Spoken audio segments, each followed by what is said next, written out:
Hello everyone, আমার এই একটা কথার সাথে হয়তো অনেকেরই মতের মিল হবে। এটাই যে কোনো উৎসব পুজো পার্বণের দিনে আমরা যতই পোশাক কিনে থাকি না কেন, তার মধ্যে একটা তো অবশ্যই লাল সাদা শাড়ি থাকতেই হবে।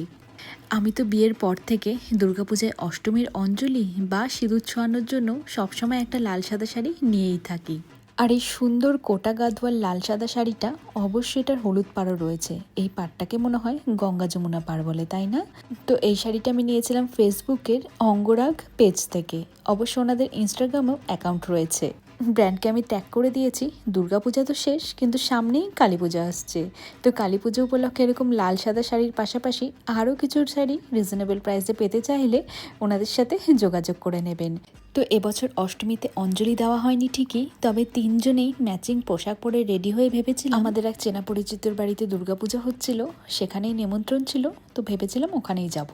আর কিট্টুকেও একটা ঘাগরা পরিয়েছিলাম, তবে সেদিন এতই গরম পড়েছিল, পরে ভাবলাম দুপুরবেলা না গিয়ে বিকেলের দিকেই পুজো বাড়ি যাব।